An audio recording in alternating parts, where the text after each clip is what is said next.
এখন যারা মিম করেন, হ্যাঁ, সেই লোকেরাও সকাল থেকে রাত অবধি বসে থাকে মুখ্যমন্ত্রী কখন বলবেন। তাদের 7 দিনের কন্টেন্ট ক্রিয়েট হয়ে যাবে এর থেকে। মুখ্যমন্ত্রী বলছেন যে বাংলা এখন নাকি গোটা দেশের মডেল। 26,000 মানুষের চাকরি খেয়ে ঢেকুর অবধি তুলল না। এত নির্লজ্জ। আরে দাঁড়ান না, একবার চ্যালেঞ্জ করছি তো আমরা, যে পারলে দাঁড়িয়ে একবার জিতে এসে দেখান। যদি নিজের ডায়মন্ড হারবারের প্রতি এত ভরসা থাকতো, তাহলে ওই 2200 বুথে একজনও মরেনি, এরম কখনো হতে পারতো? কাজের জায়গা তো দুটো, একটা হচ্ছে 100 দিনের কাজ, সেটাও এখন গেছে, এখনও কী অবস্থা আছে আমি ঠিক জানি না, সেটাও ওনার প্রজেক্ট নয়।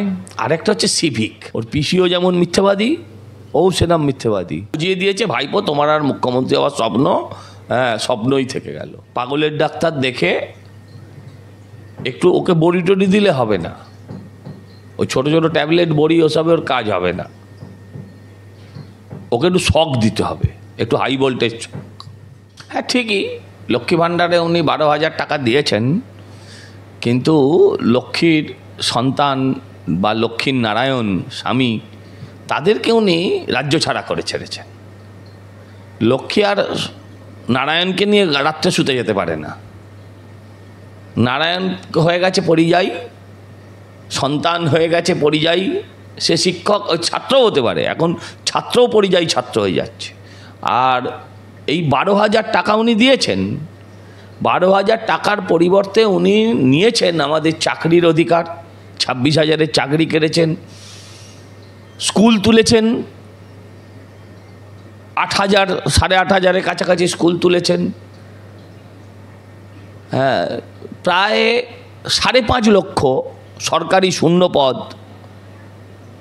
যেখানে চাকরির প্রার্থীদের চাকরি নেই, এগুলো সব লক্ষ্মী ভাণ্ডারের জন্য। দেখুন, কেন্দ্র সরকার প্রত্যেকটি মানুষকে, ভারতবর্ষের প্রায় 88 কোটি মানুষকে, প্রত্যেকটি মানুষ বলা ভুল হলো, 88 কোটি মানুষকে এই মুহূর্তে 5 কিলো করে রেশন দেন। পরিবারে যদি 4 জন থাকে, 20 জন মানুষ হয়। 1 কিলো চালের দাম যদি আমি 50 টাকা ধরি, তাহলেও 1000 টাকা কেন্দ্রীয় সরকারও দেয়, কিন্তু আপনি এর প্রচার পাবেন না। মজা হচ্ছে, মুখ্যমন্ত্রী আগে এটাকে নিজের খাদ্যশ্রী বলে চালাচ্ছিলেন, এখন সেটা ধরা পড়ার পর সেটা বন্ধ করেছেন। এবং ট্রোলিং এর ভয়ও আছে যথেষ্ট তার, সেই কারণে তিনি বলছেন যে উন্নয়নের পাঁচালী নিয়ে সমাজ মাধ্যমে অপপ্রচার হতেও বা পারে, সেজন্য আইনি ব্যবস্থা হুঁশিয়ারি পর্যন্ত দিয়ে রেখেছেন। উনি কাঁচকলা করবেন, উনি কাঁচকলা করবেন, উনি যা খুশি তাই বলবেন। ট্রোল তো আমাদের নিয়েও হয়, সবাইকে নিয়ে হয়, কাকে নিয়ে হয় না? আর এই বিজ্ঞানকে কেউ আটকাতে পারবে না। সমাজ মাধ্যম এমন একটা জিনিস যার কোনো দেশের সীমানা নেই, রাজ্যের সীমানা নেই। ভিন রাজ্যের লোকেরা করলে আপনি কী করবেন? আমার বক্তব্য যেটা হচ্ছে, উনি একটা মিম আইটেম, মিম ক্যারেক্টার। উনি যেদিন টিভিতে বলেন, আগে শুধু রাজনৈতিক কর্মীরা আমরা শুনতাম, কেউ পক্ষে বলার জন্য, কেউ তার বিপক্ষে বলার জন্য। এখন যারা মিম করেন, হ্যাঁ, সেই লোকেরাও সকাল থেকে রাত অবধি বসে থাকে মুখ্যমন্ত্রী কখন বলবেন। তাদের 7 দিনের কন্টেন্ট ক্রিয়েট হয়ে যাবে এর থেকে। এটা অত্যন্ত লজ্জার। আফটার অল একজন মুখ্যমন্ত্রী। মুখ্যমন্ত্রী বলছেন যে বাংলা এখন নাকি গোটা দেশের মডেল। হ্যাঁ, মডেল তো বটেই, মডেল তো বটেই।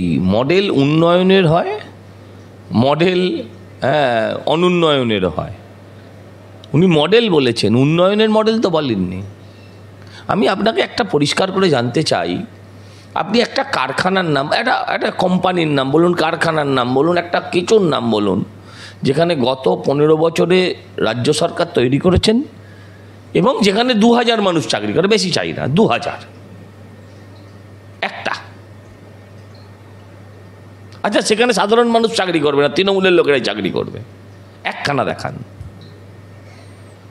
বহু সরকার আছে যারা চাকরি দিতে হয়তো পারিনি, কিন্তু চাকরি তারা কেউ খেতেও পারিনি।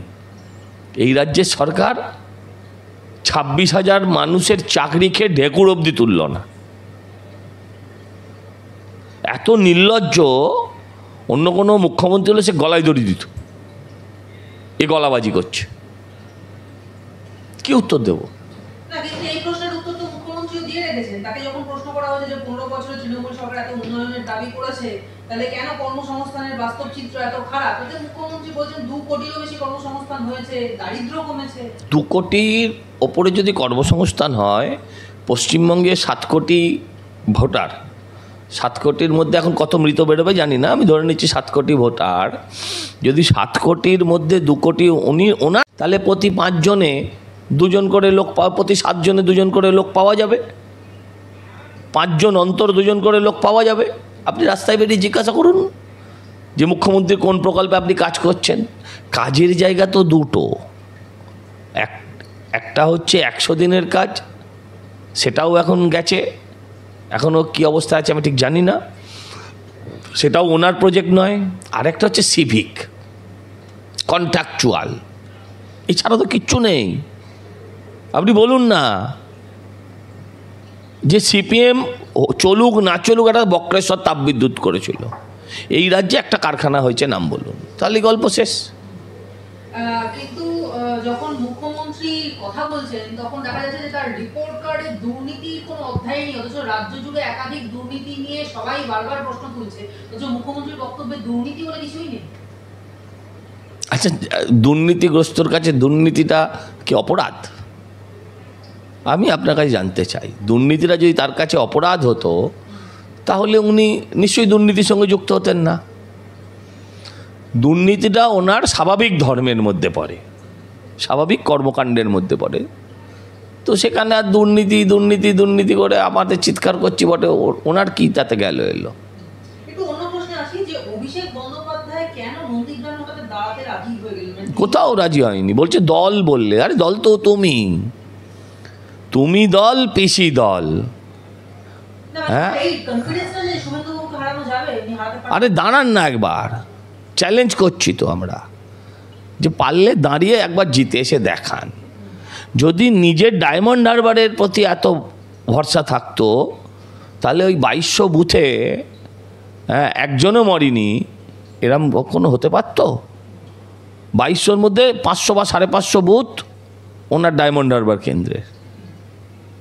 আপনি বলছেন যে একবার দাঁড়িয়ে দেখান, অথচ ফিরহাদ হাকিম বলছেন যে মমতা বন্দ্যোপাধ্যায়কে নাকি হারানোর ক্ষমতা শুভেন্দু কেন মোদি সাহেবের। এই কথার উত্তর কি সুস্থভাবে দেওয়া যায়? আজে বাজে কথা বলতে হবে, তাহলে মদন মিত্র বলতে হবে, ওনার সঙ্গে মদন মিত্র তুলনা করতে হবে, যেটা আমি চাই না। আর হারিয়ে এসছে তো 1956, হারিয়ে তো তারপরে এসছে। মুখ্যমন্ত্রী তো কম্পার্টমেন্টাল পেয়ে তারপরে উনি মুখ্যমন্ত্রী হয়েছেন। অভিষেক বন্দ্যোপাধ্যায় বলছেন যে তৃণমূলের যদি আসন সংখ্যা না বাড়ে তাহলে যা শাস্তি দেবেন মাথা পেতে দেবেন। উনি তো বলেছিলেন দুর্নীতির অভিযোগ প্রমাণিত হলে আমি ফাঁসিতে চলে যাব। ফাঁসি কাটে তো জং পড়ে গেল, হ্যাঁ, জল্লাদ দাঁড়িয়ে দাঁড়িয়ে বুড়ো হয়ে গেল। লিপস অ্যান্ড বাউন্সের প্রায় 7 কোটি টাকার সম্পত্তি ওনার সিজ করা হয়েছে, কোনো দিন একটা অভিযোগ করেছে সেটা নিয়ে একটা কথাও বলেছে কোথাও? অথচ ফাঁসি কাটেও চড়েনি, ওর কোনো কথার দাম নেই। ব্লাড স্পিক, রক্ত কথা বলে। ওর পিসিও যেমন মিথ্যাবাদী, ও সেরকম মিথ্যাবাদী। পিসিও অনেকবার বলেছে আমার প্রাণ থাকতে এটা হতে দেবো না, ওটা হতে দেবো না, প্রাণও আছে, আর সেগুলোও ঘটেছে। উনিও বলেছিলেন যদি অর্জুন সিং যেতে আমি হাতের কবজি কেটে দেবো, এই কি আমি রাজনীতি ছেড়ে দেবো। কী হলো? অর্জুন সিং তো সেবার জিতেছিল। এরকম অনেক কথা বলেছে। কল্যাণ বন্দ্যোপাধ্যায় এখন এক আসনে বসাচ্ছেন মমতা এবং মোদিকে, বলছেন যে মমতা যতদিন আছে ততদিন। ও বুঝিয়ে দিয়েছে ভাইপো তোমার আর মুখ্যমন্ত্রী হওয়ার স্বপ্ন, হ্যাঁ, স্বপ্নই থেকে গেল। না, কিন্তু বলছেন তো যে যতদিন মোদি রয়েছে ততদিনই পদ্ম ফুল ফুটবে, তারপরে আর বিজেপিকে নাকি কেউ চিনবে। আরে এটা তো বিরোধী দল, বিরোধী দল মোদি অবধি যে সার্টিফিকেট দিয়েছে এটার জন্যই আমি ওকে থ্যাংক ইউ বলবো। কিন্তু নিজের দল সম্বন্ধে কি বলেছে? যে মমতাও যতদিন ততদিন। আর মমতা থাকতে থাকতে নিশ্চয়ই অভিষেক বন্দ্যোপাধ্যায়ের আর মুখ্যমন্ত্রী হওয়া হলো না। একটা শেষ প্রশ্ন করবো যে সুপ্রিম কোর্টের প্রধান বিচারপতিকে অসম্মান করলে তৃণমূলের সাংসদ কল্যাণ বন্দ্যোপাধ্যায় বিচারপতিদের অবান্তর কথা বলা মানায় না, টিআরপির জন্য এসব বলে থাকেন, সংসদের বাইরে এমন মন্তব্য করছেন। ও তো টিআরপির জন্য যা খুশি তাই করে। ও স্টেজে উঠে মদ খেয়ে নাচতে শুরু করে, প্রত্যেকবার দুর্গা পুজো এলে পরেই ম্যা ম্যা করে কাঁদতে শুরু করে। হ্যাঁ, ও অঙ্গভঙ্গি করে বিভিন্ন কখনো রাজ্যপালকে, কখনো আগের রাজ্যপাল ধনকর সাহেবকে হ্যাঁ মিমিক্রি করে। হ্যাঁ, ও কখনো শুভেন্দুর বাপ তোলে, মা তোলে। হ্যাঁ, ও শুরু করেছিল ও এই বুদ্ধদেব বাবুকে দিয়ে, সেটা চরম পর্যায়ে গিয়ে পৌঁছেছে। ভালো একটা পাগলের ডাক্তার দেখে একটু ওকে বড়ি টড়ি দিলে হবে না, ওই ছোটো ছোটো ট্যাবলেট বড়ি ওসবে ওর কাজ হবে না। ওকে একটু শক দিতে হবে, একটু হাই ভোল্টেজ